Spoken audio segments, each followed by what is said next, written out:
En mon frère, vous savez, c'est quelque chose qu'il attendait avec impatience et il y a probablement passé plus de temps à y réfléchir. Pour nous autres, c'est plutôt une question de d'accord, nous devons changer notre façon de soutenir. Que se passe-t-il lorsque la sœur du roi décide que ça suffit? Le roi Charles III, autrefois célébré comme l'incarnation même de l'autorité royale, est désormais au centre de murmures, ébranlant le cœur même de la monarchie. Camilla, la reine consort, ses ambitions mises à nu, resserre son emprise pas à pas, faisant des mouvements suffisamment calculés pour maintenir toute la maison royale sur le qui-vive. En face d'elle se dresse la princesse Anne, portant dans son cœur un vœu inébranlable de défendre l'honneur de la maison de Windsor, qui a commencé à agir. Elle fait plus que simplement regarder. Elle prépare tranquillement ses propres mouvements, visant directement ce qu'elle croit être le cœur de la menace. Entre elles, les regards se heurtent comme des tests de volonté mesurés et les mots qui semblent inoffensifs portent tout le poids du pouvoir. Aucun geste n'est accidentel, aucun mouvement n'est fait sans un calcul minutieux. Pour le monde extérieur, la famille royale sourit toujours pour les caméras. Mais derrière ces murs dorés, une bataille silencieuse est déjà en cours et chaque mouvement stratégique est mis en place. Une question plane lourdement dans l'air. S'agit-il simplement d'un différend familial ou d'une lutte de pouvoir qui pourrait décider de l'avenir même de la monarchie? Dans le grand hall de réception du palais de Buckingham, une atmosphère d'opulence emplissait chaque recoin. Des lustres de cristal pendaient du haut plafond, leur lumière scintillante tombant en cascade comme un millier de petites étoiles baignant les murs dorés d'une splendeur rayonnante. C'était un après-midi, 2 semaines plus tôt, et le roi Charles III, le monarque du Royaume-Uni, se tenait au milieu de cet espace majestueux, engagé dans un échange diplomatique crucial avec le ton résonnant familier connu de ses discours sur l'environnement et le patrimoine culturel. Il a parlé de projets conjoints entre la Grande-Bretagne et la Suède. Nous pouvons partager nos musées antiques afin que la jeune génération puisse apprendre, a-t-il dit avec un sourire chaleureux, ses yeux brillants d'enthousiasme. Le roi Gustave de Suède a approuvé en hochant la tête, répondant par des anecdotes sur les festivals traditionnels et la préservation culturelle. De doux rires ont parcouru l'air comme une agréable mélodie peignant une scène idyllique d'amitié internationale. Puis, comme un frisson soudain traversant la pièce, l'écho aigu des talons hauts a frappé le sol en marbre poli, brisant la chaleur. Camilla Parker B.S., maintenant reine consort, Camilla est entrée d'un pas vif, chaque pas portant un air d'autorité comme si tout le palais lui appartenait. Elle n'a salué personne et n'a offert le moindre signe de politesse. Sans un mot, elle s'est dirigée directement vers Charles, a levé la main et lui a donné une gifle ferme sur l'épaule. Le claquement sec a fendu le silence comme une lame, stupéfiant toutes les personnes bien présentes. « Allez Charles, ça suffit !» dit-elle, son ton glacial et impérieux, ressemblant plus à une réprimande à un enfant gâté qu'à une adresse au roi d'Angleterre. Un lourd silence est tombé sur la pièce. Le roi Gustave s'est figé en plein mouvement. Son visage trahissait le choc et l'inconfort alors que ses doigts se resserraient autour de son verre de vin. Les gardes en uniforme sont restés statuaires, luttant pour conserver leur sang-froid alors qu'un malaise se répandait comme une ombre dans le hall. Charles, autrefois admiré pour son leadership ferme lors des crises nationales comme la pandémie et le changement climatique, a baissé la tête docilement. Sans protester, il a suivi Camilla hors de la pièce. Ses épaules légèrement courbées, sa présence royale s'estompa dans celle d'un homme soumis dans son propre palais où il aurait dû régner en maître. Derrière un pilier orné dans un coin éloigné, la princesse Anne observait tout. Son cœur battait la chamade, non pas de colère, mais d'une profonde tristesse. Des souvenirs ont inondé les jours passés à Balmoral lorsque son frère avait été son protecteur lors d'aventures d'enfance dans les bois et les lacs. Il avait autrefois incarné la force et l'ambition, l'image d'un futur roi. Maintenant, il apparaissait diminué, traité presque comme un vieil homme confus qui avait besoin d'aide. L'humiliation publique dont elle venait d'être témoin devant un chef d'État étranger lui transperça l'âme comme une lame. Une étincelle de suspicion a clignoté dans son esprit, s'attisant lentement en flammes. Qu'est-ce qui avait poussé Camilla à se comporter de la sorte? Quel pouvoir détient-elle réellement? Ce n'était plus une affaire privée, c'était une question de dignité royale et de stabilité dynastique. Si Camilla pouvait dominer Charles aussi ouvertement, quelle influence pourrait-elle exercer à huis clos ? N'était-ce que la surface d'une corruption plus profonde, manipulant les décisions royales ou détournant les fonds publics ? Les poings d'Anne se sont serrés dans une résolution silencieuse. Elle ne resterait pas les bras croisés à regarder son frère ou la couronne elle-même tomber sous le contrôle d'une femme aussi impitoyable. Cette nuit-là, le sommeil la fuit. Le clair de lune s'est doucement répandu dans ses appartements du palais de Kensington, mais son esprit a rejoué la scène de Charles s'inclinant devant Camilla. Les mots de sa mère ont résonné dans sa mémoire. Le conseil privé de la reine Elisabeth II. Tu dois protéger ton frère, Anne. Le trône n'est pas seulement le pouvoir, c'est un devoir envers l'histoire. Le souvenir a enflammé un feu en elle. Assise droite, elle a récupéré un vieux cahier dans son tiroir et a commencé à enregistrer chaque incident dont elle pouvait se souvenir. Des moments où Camilla avait fait taire Charles lors de réunions de famille, des décisions abruptes prises apparemment sous son influence. À l'aube, sous la pâle lumière de Londres, Anne avait un plan. Elle observerait, enquêterait et, si nécessaire, confronterait. Une bataille silencieuse commençait, une guerre d'ombres entre les murs du palais.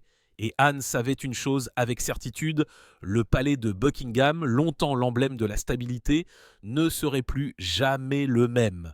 C'était l'acte d'ouverture d'une saga plus vaste qui dévoilerait des manipulations cachées, forgerait des alliances inattendues et mettrait à l'épreuve l'âme même de la monarchie.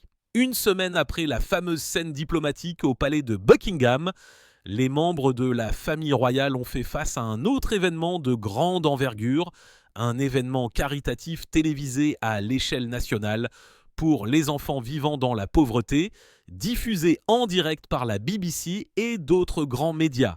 La salle du London Convention Center était pleine de couleurs, de banderoles d'enfants souriant sous le slogan « Soutenir l'avenir », tandis qu'une douce musique orchestrale enveloppait la pièce de chaleur et d'espoir.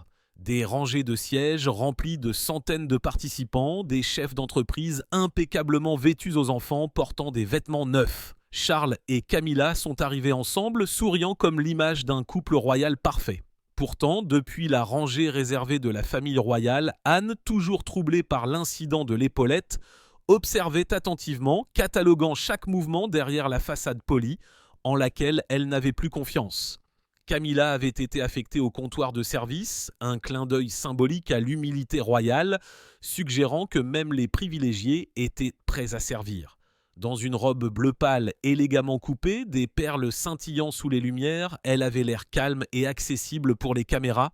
Des photographes se sont alignés, capturant le moment où la reine consort a servi de la soupe aux premiers invités avec un sourire professionnel, puis, comme sur un signe, elle s'est tournée vers Charles à ses côtés. Sa bouche a conservé sa courbe agréable, mais ses yeux ont lancé un ordre sec. « Fais-le, ils aimeront mieux !» Ces mots, dits juste assez fort, ont glissé dans un microphone à proximité et ont été diffusés à des millions de téléspectateurs. Charles s'est arrêté pendant plusieurs longues secondes, son regard passant de sa femme à la file d'attente pleine d'espoir. Le roi, qui avait guidé la nation à travers des bouleversements, a soudain semblé incertain, comme s'il attendait une sanction. Finalement, il a expiré doucement, s'est avancé, a soulevé la louche et a commencé à servir. Les caméras se sont rapprochées. Le monarque, en tant que serveur ordinaire, les manches de son costume retroussées, un sourire qui n'atteignait pas tout à fait ses yeux. Des applaudissements ont éclaté, mais Anne a remarqué les regards furtifs, certains teintés de pitié, d'autres suivis de chuchotements, quelques-uns essayant de cacher des sourires amusés. D'un coin éloigné sont venus quelques rires étouffés qui l'ont coupé comme des couteaux. Ses doigts se sont enfoncés dans l'accoudoir alors qu'elle réprimait une fureur montante, se demandant pourquoi son frère acceptait une telle indignité. Le programme s'est déroulé sans heurts, avec des remarques de bénéficiaires et de donateurs, mais le moment décisif, le summum de l'humiliation, est arrivé lorsque l'animateur, un présentateur adoré avec un timbre chaleureux, a invité Charles et Camilla à dévoiler un nouveau portrait du roi.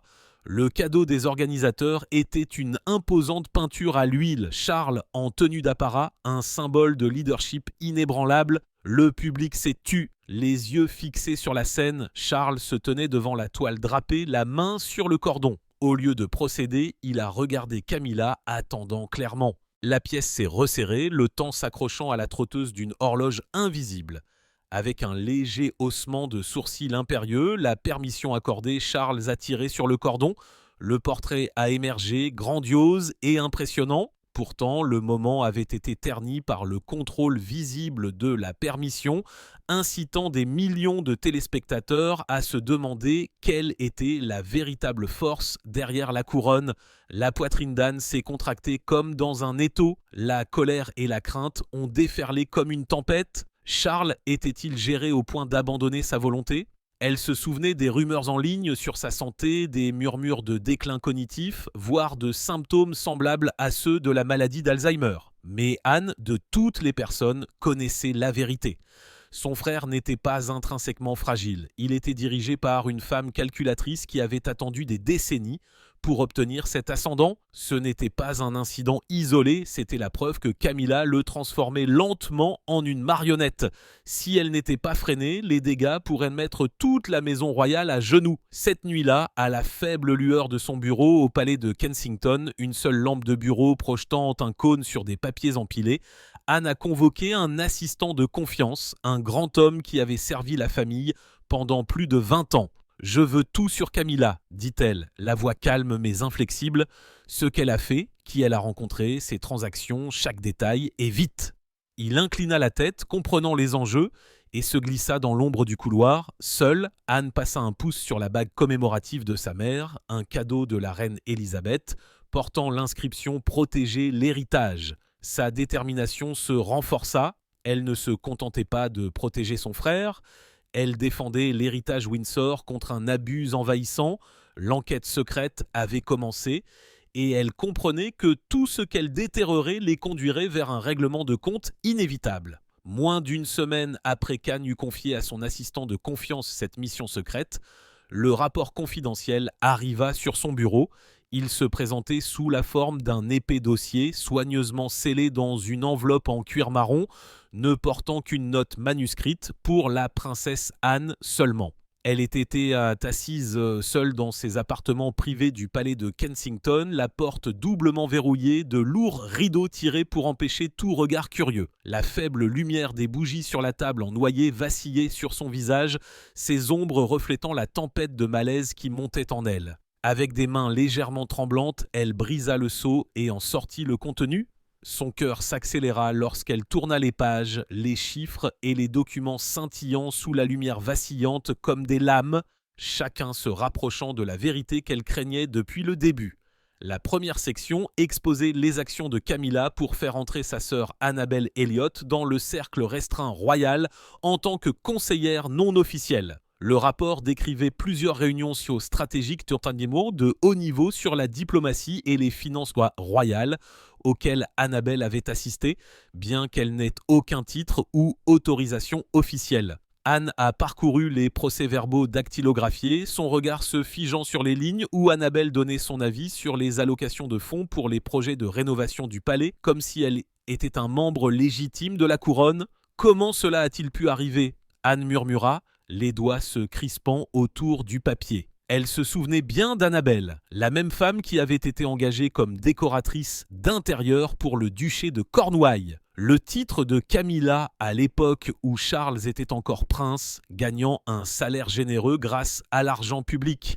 Maintenant, cette même femme était assise dans des salles de prise de décision façonnant la politique royale. La rage a déferlé dans la poitrine d'Anne, la forçant à prendre de profondes respirations pour se calmer. Ce n'était pas simplement du favoritisme ou un excès de pouvoir, c'était une infiltration dans le cœur sacré de la monarchie où seul le sang Windsor avait une influence légitime. La section suivante était encore plus personnelle. Elle détaillait comment Laura Lopez, la fille de Camilla issue de son premier mariage avec Andrew Parker BS, avait été discrètement incluse dans plusieurs fonctions royales fermées, notamment un dîner privé au palais de Sandringham en l'honneur de l'héritage de la reine Élisabeth II. De tels rassemblements étaient traditionnellement réservés à la famille Windsor ou aux dignitaires officiels où l'inclusion de chaque invité suivait un protocole strict. Anne en voyage à l'étranger pour un engagement caritatif ce soir-là, n'avait pas assisté. Pourtant, le rapport contenait des photographies provenant des fichiers de sécurité interne. Laura, assise à côté de Camilla à la table d'honneur, portant une robe cramoisie saisissante, parlant intimement avec de hauts conseillers royaux comme si elle était née dans ce cercle. Le site a fait se serrer l'estomac d'Anne. Ce qui avait été autrefois une limite familiale cérémonielle était maintenant délibérément flou. Mais la section finale, les révélations financières, a laissé Anne stupéfaite. Selon le rapport, 25 millions de dollars américains provenant de fonds royaux avaient été détournés pour acquérir des propriétés rurales dans le Wiltshire. Non pas pour le service public ou la restauration, mais pour l'usage privé de Camilla. La propriété principale était Raymill House, la résidence de longue date de Camilla achetée après son divorce et qui est maintenant en cours d'agrandissement pour devenir un grand complexe. Le rapport décrivait méticuleusement chaque transaction. Virement bancaire ça secret, contrat de société, écran pour les terrains adjacents et même d'autres dépenses billets de Charles lui-même, des millions de plus pour acheter des maisons à proximité sous prétexte de protection de la sécurité. Pourtant, l'enquête a retracé une partie de ce financement jusqu'au bureau où Annabelle avait travaillé, suggérant son éventuelle participation à son approbation. Le dossier se poursuivait avec un détail encore plus choquant. Camilla avait réquisitionné de nombreux chefs-d'œuvre de la collection royale, qui fait partie du trésor artistique national britannique de 7000 pièces, contenant des œuvres de Rembrandt, Van Gogh et d'autres maîtres, pour décorer Raymill House. Ces œuvres d'art détenues en fiducie publique ornent désormais son domaine privé, comme s'il s'agissait d'ornements personnels. Les mains d'Anne tremblaient en feuilletant les autorisations, chacune portant la signature bouclée de Camilla. C'est du vol. Anne siffla à voix basse, déguisée en privilège royal. Elle se laissa tomber sur sa chaise en cuir usé, le visage obscurci par la lumière des bougies. Des pensées de son frère tourbillonnaient. Charles, autrefois moqué pour son mariage raté avec Diana, maintenant empêtré dans les ambitions de la femme même qui avait longtemps attendu de régner à ses côtés. Elle se souvenait de ses appels nocturnes, de sa voix fatiguée, hésitant avant chaque phrase. « Anne, qu'est-ce que tu penses, godeuse, de ça ?» Camilla dit qu'à l'époque, elle avait balayé le ton de soumission dans ses mots. Maintenant, elle comprenait que c'était un avertissement. Ce qui l'attendait pouvait déclencher le plus grand scandale que la monarchie ait connu depuis la tragédie de Diana. Pourtant, Anne n'a pas agi de manière irréfléchie. Elle savait que le palais de Buckingham était un labyrinthe de murmures. Un faux pas et ses intentions seraient sans découverte. Elle avait besoin d'un plan, délibéré, prudent, soutenu par des alliés en qui elle pouvait avoir une confiance aveugle. Tendant la main, elle éteignit chaque bougie une par une jusqu'à ce que l'obscurité remplisse la pièce. Seule la bague de sa mère, un cadeau gravé des mots « protéger l'héritage », brillait faiblement dans la pénombre. Sa détermination était absolue. Elle n'était plus seulement une sœur défendant un frère, elle était une gardienne de la couronne elle-même. Et alors que le palais dormait, la véritable guerre pour l'héritage Windsor venait de commencer. Ce soir-là, après avoir absorbé chaque mot du rapport confidentiel, le couloir et du palais de Buckingham brillait sous la douce lumière dorée des appliques murales antiques, leur lumière projetant des ombres allongées qui semblaient bien murmurer des péchés cachés. Anne marchait avec détermination, son long manteau traînant derrière elle, s'agitant légèrement dans le courant d'air d'une fenêtre ouverte. Elle avait choisi cette heure tranquille pour la confrontation, alors que la plupart du palais dormait et que seuls les pas occasionnels des gardes résonnaient faiblement au loin. Contournant un coin faiblement éclairé, elle s'arrêta carrément devant Camilla, qui revenait d'une soirée privée. Sa voix traversa le silence, froide et ferme. « Vous exploitez la couronne et vous transformez mon frère en spectacle. Je ne le permettrai pas. » Les mots tombèrent comme de l'Iambourg, tombèrent comme de l'acier, tranchant le lourd silence. Les yeux d'Anne brillaient d'une fureur contenue, aiguisés par des semaines de découverte et de retenue.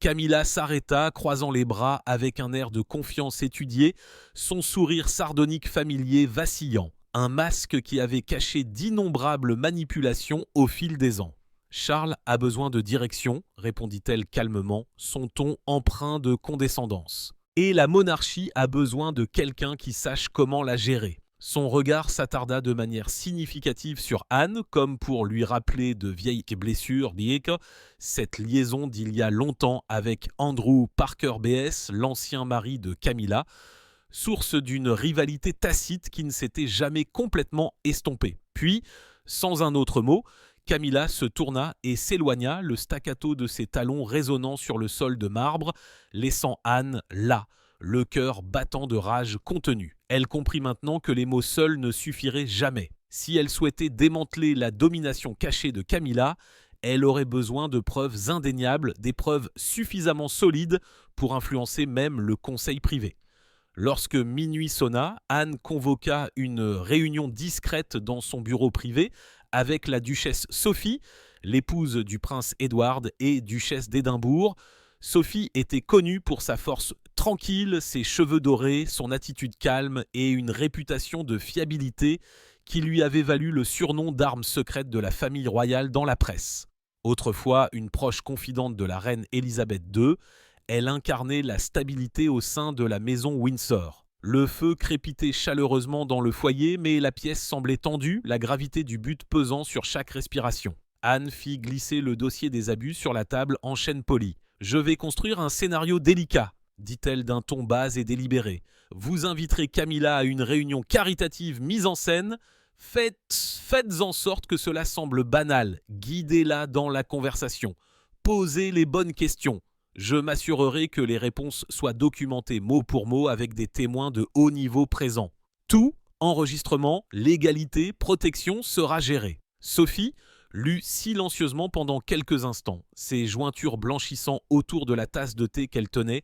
Ses yeux, chaleureux mais féroces, se levèrent pour rencontrer ceux d'Anne. « Je le ferai, dit-elle doucement, mais avec une résolution inébranlable.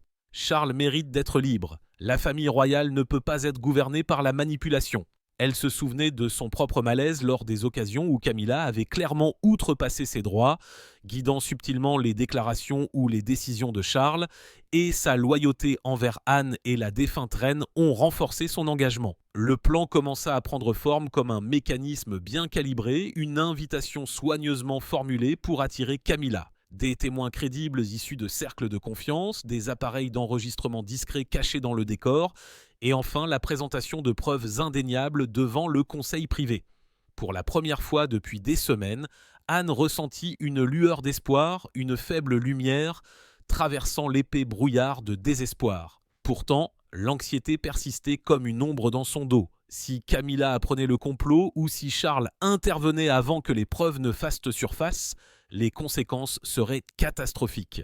Elle pourrait être privée d'influence, voire chassée du cercle familial restreint. Pourtant, en serrant la main de Sophie en signe de gratitude, elle sentit une alliance fragile se former, une alliance qui pourrait encore rétablir l'équilibre au sein de la monarchie. Lorsque Sophie partit, Anne resta près du feu, ses flammes se reflétant dans ses yeux. Elle repassa le plan dans son esprit, consciente que chaque mouvement à partir de ce moment était un pari à enjeu élevé. Les couloirs de Buckingham étaient peut-être silencieux cette nuit-là, mais à l'intérieur, une guerre pour l'âme de la couronne avait déjà commencé. 3 jours après qu'Anne et Sophie aient finalisé leur stratégie, une lettre fut envoyée à Camilla, méticuleusement rédigée sur du papier à en-tête royale officielle estampillée du blason Windsor. La note signée par Sophie elle-même invitait la reine consort à une réunion préparatoire pour l'inauguration prochaine d'un nouveau centre caritatif à Londres, une initiative de grande envergure visant à soutenir les enfants défavorisés, une cause chère au cœur de la monarchie. La formulation était formelle mais amicale, désarmante dans sa simplicité. Sa Majesté devrait prononcer le discours principal et nous serions honorés si la reine consort pouvait partager ses idées concernant le contenu du discours. Rien dans le ton ne laissait soupçonner quoi que ce soit. Pour tout observateur, il s'agissait simplement d'un autre engagement dans le calendrier royal. Confiante et aimant diriger de tels événements, Camilla accepta sans hésitation. Elle n'avait aucune idée que cette réunion apparemment banale était en réalité un piège soigneusement tendu, une manœuvre élégante conçue par Anne pour exposer sa subtile domination sur le trône. Le rassemblement eut lieu dans une petite pièce mais décorée avec goût de l'aile ouest du palais où la lumière du soleil filtrait à travers de hautes fenêtres drapées de rideaux de soie douce, projetant une lumière à motif sur une table en noyer poli. L'air était empreint d'un léger parfum de cire d'abeille et de fleurs fraîches. Des roses bien blanches disposées dans un vase en porcelaine antique au centre. Caché dans ce vase se trouvait un appareil d'enregistrement discret, sa lentille invisible sous les pétales, prêt à capturer chaque mot. Anne elle-même resta hors de vue, observant depuis une pièce cachée à proximité pour éviter d'éveiller les soupçons. Au lieu de cela, elle avait placé 3 témoins de confiance, 2 officiers de protocole chevronnés, fidèles serviteurs de la couronne depuis plus de 30 ans, et un secrétaire du conseil privé, un homme à l'œil vif présenté simplement comme le preneur de notes, bien qu'en vérité il s'agissait du confident d'Anne, choisi pour son silence et sa maîtrise de la procédure royale. Sophie présida la réunion avec une grâce tranquille, son professionnalisme calme, enveloppé dans une douce robe crème et un sourire étudié. Elle commença par une conversation douce, offrant du thé et des biscuits pour instaurer un ton détendu comme s'il ne s'agissait que d'une discussion de routine. Les officiers étaient assis droits, les stylos prêts, tandis que le secrétaire triait ses papiers, observant discrètement Camilla. La reine consort entra avec son assurance habituelle, vêtue d'une robe de créateur vert émeraude, ses bijoux scintillant sous la lumière du lustre. Prenant place, elle croisa les bras nonchalamment sur la table, ses yeux parcourant la pièce avec une tranquille domination. Sophie ouvrit la discussion abordant la liste des invités attendus, le calendrier de l'événement et enfin le prochain discours du roi. Puis vint le moment décisif. Le ton de Sophie s'adoucit, calculé pour être innocent. Nous avons préparé une ébauche du discours de Sa Majesté axé sur l'éducation des enfants. Préférez-vous que nous conservions le texte tel quel ou peut-être l'ajuster légèrement pour mieux refléter vos orientations ? La question atterrit précisément là où Anne l'avait prévu, sur l'instinct de Camilla de contrôler chaque parole publique de Charles. Un silence descendit, chaque regard se tournant vers la reine consort. Camilla se redressa, un sourire narquois tirant sur ses lèvres. Sans hésitation, elle dit « C'est moi qui décide. Il dira ce que je lui dirai de dire. » Ces mots traversèrent nu en l'air, résonnant d'arrogance et de certitude, un aveu non gardé de contrôle. Le silence qui suivit fut presque physique. Les officiers d'accord de protocole échangèrent des regards stupéfaits. Ils savaient bien que, par tradition, même une reine consort ne pouvait prétendre à l'autorité sur la voix du souverain. Le secrétaire du conseil privé baissa la tête, son stylo courant sur la page pour conserver le moment verbatim. Sophie a gardé son sang-froid, son expression gracieuse, mais à l'intérieur, son pouls s'est accéléré avec un triomphe silencieux. Le piège s'était refermé sans faille. Dans la pièce voisine, Anne écoutait à travers son casque, les mots la brûlant aux oreilles. Son cœur battait à tout rompre. Elle pouvait sentir la montée de la justification dans sa poitrine. Elle serra les poings, son visage illuminé par la douce lueur de la lumière de l'enregistreur. La preuve était parfaite. L'aveu de Camilla elle-même, attesté par des fonctionnaires royaux, documenté de manière incontestable. Mais Anne ne s'est pas autorisé l'indulgence de la victoire. Elle enleva les écouteurs, les yeux fixes, murmurant à voix basse « Ce n'est que le début, Camilla !» Plus tard, Sophie quitta la réunion avec un calme impeccable, masquant sa satisfaction derrière des adieux polis. Quelques instants après, elle rencontra Anne dans un couloir isolé au plus profond du palais. Aucun mot n'était nécessaire. Elles échangèrent une brève étreinte ferme, un pacte tacite entre 2 femmes liées par la loyauté et le but. La première frappe avait atteint sa cible, la prochaine déciderait du sort de la couronne. 2 jours plus tard, Anne envoya un communiqué urgent au conseil privé, demandant une session d'urgence à huis clos sous le prétexte d'une question critique concernant le protocole royal et l'autorité du roi. La réunion devait avoir lieu dans une salle discrète au plus profond de l'aile nord du palais de Buckingham, une pièce sombre, lambrissée de chêne foncé, ses murs bordés de portraits à l'huile de monarques disparus depuis longtemps. Il n'y aurait pas de presse, pas d'invités, seulement les membres supérieurs du conseil, les gardiens constitutionnels de l'intégrité de la couronne, ainsi que le roi Charles, la princesse Anne et un cercle restreint de conseillers juridiques confidentiels. L'atmosphère était tendue, presque cérémoniale dans sa gravité. De faibles appliques murales projetaient une lumière tamisée sur la table polie, illuminant les visages crispés d'appréhension. Charles était assis en tête, sa posture rigide, les doigts entrelacés comme s'il serrait le poids des siècles. En face de lui, Anne se tenait, calme, dans une robe marine ajustée, son expression ferme, mais son pouls vibrant sous son extérieur calme.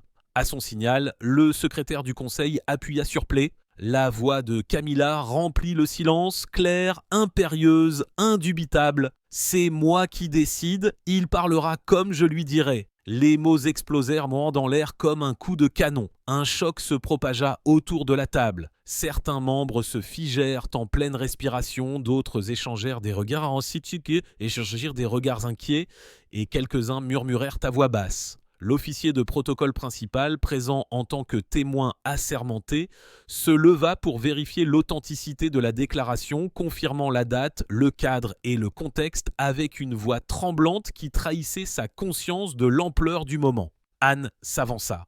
Son ton était ferme, résonnant, imprégné d'un feu retenu alors qu'elle commençait à dévoiler le dossier complet. Elle exposa le schéma de dépassement de Camilla, l'inclusion de sa sœur Annabelle Elliott dans des discussions royales confidentielles, la présence non autorisée de Laura Lopez au dîner commémoratif pour la reine Elisabeth II et le plus accablant de tous, le détournement de 25 millions de dollars de fonds royaux pour le domaine privé de Camilla Raymil House avec des pistes financières, des signatures et des registres de prêts d'art de la collection royale. Chaque élément de preuve fut présenté méthodiquement, formant un récit irréfutable de manipulation et de détournement de fonds. Lorsque le dernier document atterrit sur la table, Anne prit une profonde inspiration. Sa voix tremblait non pas de faiblesse, mais de la tension de la vérité retenue trop longtemps. « Si quelqu'un peut parler publiquement pour le roi, dit-elle, son regard balayant le conseil, si quelqu'un peut le transformer en marionnette aux yeux du monde, alors à quoi sert le trône lui-même ?» La question traversa le silence comme une lame. Charles ne dit rien, ses yeux se baissèrent brièvement sur ses mains jointes, puis se levèrent vers sa sœur. Pendant un instant, elle le vit, un éclair de clarté, de compréhension tranquille, peut-être même de gratitude. C'était le regard d'un homme se réveillant d'un long sort désorientant. Son silence était son consentement. Le conseil privé ajourna sa séance pour une délibération à huis clos qui dura plus d'1 heure. Derrière les portes en chaîne, les voix montaient et descendaient, le poids de la tradition pesant sur chaque mot. Lorsqu'ils émergèrent finalement, le verdict fut unanime. Camilla devait être exclue de toutes les réunions stratégiques royales, la privant de toute influence directe sur les affaires d'État ou diplomatiques. Toutes les dépenses financières provenant des fonds royaux nécessiteraient désormais l'approbation explicite du roi et la supervision d'un conseil financier indépendant avec des rapports transparents pour prévenir tout abus supplémentaire. Un représentant désigné par le conseil accompagnerait Camilla à chaque engagement public, un système de supervision discret mais ferme. La décision, bien que formulée avec soin, était absolue. Le règne informel de Camilla avait pris fin et reçut le résultat sans célébration. Elle hocha la tête une fois solennellement comme pour reconnaître le coup de la victoire. Un soulagement la traversa, tempéré par la connaissance que ce n'était qu'un sursis, pas une fin. Alors qu'elle quittait la salle, les longs couloirs de Buckingham s'étendaient devant elle, résonnant faiblement des pas de l'histoire. À travers une fenêtre lointaine, Londres scintillait sous les lumières de la nuit, calme, vaste, indifférente. Anne se dirigea vers cette vue, sa silhouette stable, ses pensées plus aiguisées que jamais. La première bataille était gagnée, mais la guerre pour l'âme de la monarchie ne faisait que commencer et cette fois, elle était préparée à toute tempête que Camilla pourrait déclencher ensuite. L'annonce apparut discrètement, publiée sur le site officiel de la famille royale, tôt un matin londonien enveloppé de brouillard. La déclaration était brève et formelle, dépourvue d'émotion. Une note sur les ajustements nécessaires pour assurer la transparence et l'efficacité des opérations royales. Pas de nom, pas de détails, juste une formulation stérile qui laissait entrevoir quelque chose de plus profond. Mais à l'intérieur du palais de Buckingham, où les couloirs dorés résonnaient de murmures et où les portraits ancestraux semblaient observer en silence, tout le monde comprit ce que cela signifiait vraiment. Les gardes échangèrent des regards entendus lors de leur ronde. Les courtisans murmurèrent à voix basse derrière les portes closes. Même les attendants les plus expérimentés pouvaient le sentir dans l'air, un séisme sous le calme de marbre du palais. Des rumeurs se répandirent rapidement dans tous les couloirs, des salles du personnel exiguës au grand salon de la famille royale. Et au centre de chaque conversation chuchotée se tenait Camilla, autrefois intouchable, désormais l'objet d'un examen discret. Dans les semaines qui suivirent, des changements subtils devinrent indéniables. Charles commença à réémerger, non pas comme un homme éclipsé, mais comme un monarque se redécouvrant. Lors d'une cérémonie commémorative des anciens combattants à l'abbaye de Westminster, il se tint devant la foule avec calme et conviction. Sa voix, profonde et résonnante, remplit l'ancienne nef sans les hésitations familières qui le trahissaient autrefois. Il parla de devoir, de courage et de souvenirs, suscitant des applaudissements tonitruants qui résonnèrent sous les voûtes de l'abbaye. Pour la première fois depuis des années, il ressemblait à un roi en pleine possession de ses moyens. Lors d'un événement caritatif à l'hôpital pour enfants Great Ormond Street, Charles se déplaça parmi les patients et le personnel avec une confiance tranquille, serrant des mains, se penchant pour parler aux enfants, son rire sincère. Les journalistes l'ont également remarqué, le Times a parlé d'un réveil tranquille de l'autorité royale. Tandis que le Guardian le décrivait comme un roi retrouvant sa voix, la transformation était subtile mais profonde. Le souverain ne cherchait plus la permission de diriger. Camilla, toujours à ses côtés en public, resta calme, son sourire aussi poli que jamais, mais ses yeux trahissaient ce que ses lèvres dissimulaient. La lueur de défi avait disparu, remplacée par une sérénité tendue. Lors d'une réception pour les diplomates étrangers, elle se tenait légèrement à l'écart, son silence visible, là où elle aurait autrefois interrompu, guidé ou corrigé. Un représentant du conseil privé l'accompagnait désormais en permanence. Une femme vigilante dont la tâche était de documenter, d'observer et de s'assurer, Camilla resta dans les limites nouvellement fixées par décret. Derrière les portes closes, Camilla a dû sentir le changement se refermer, le froid isolement de l'influence s'éloigner. N'étant plus libre de diriger les décisions royales, n'étant plus en mesure d'approuver les dépenses, elle était en substance encerclée. Le palais qui semblait autrefois lui appartenir s'était transformé en une cage dorée. Quelques semaines plus tard, un dîner de famille à Clarence House offrit un bref semblant de paix. La salle à manger brillait à la lumière des bougies. Des rires et des histoires familières emplissaient l'air. Des récits de chasse à Balmoral, de méfaits d'enfance et d'après-midi passés avec leur défunte mère, la reine Élisabeth. La table brillait de cristal et d'argent et pour la première fois depuis des mois, Charles semblait allégé, assis droit et calme en tête de table. En face de lui était assise Anne, vêtue d'un rouge carmin profond, sa posture impeccable, ses yeux toujours perçants sous un vernis de douceur. Alors que la soirée touchait à sa fin, Charles se pencha vers elle, sa voix basse mais chargée d'émotion. « Tu as fait ce que je ne pouvais pas, Anne. Merci. » Les mots portaient le poids de la confession, un aveu silencieux qu'il avait su au fond de lui jusqu'où l'influence de Camilla était allée, mais qu'il n'avait pas eu la force de l'affronter lui-même. Ses yeux brillaient, non seulement à cause de la lumière des bougies, mais aussi avec une gratitude et un soulagement sincères. Anne croisa son regard, le cœur lourd, mais rempli de fierté. Des souvenirs de Charles pendant les années tumultueuses de Diana, lorsque l'indignation publique faillit le consumer, et de sa promesse silencieuse de le soutenir, quel qu'en soit le prix, revinrent à la mémoire. Elle posa sa main sur la sienne et dit doucement mais fermement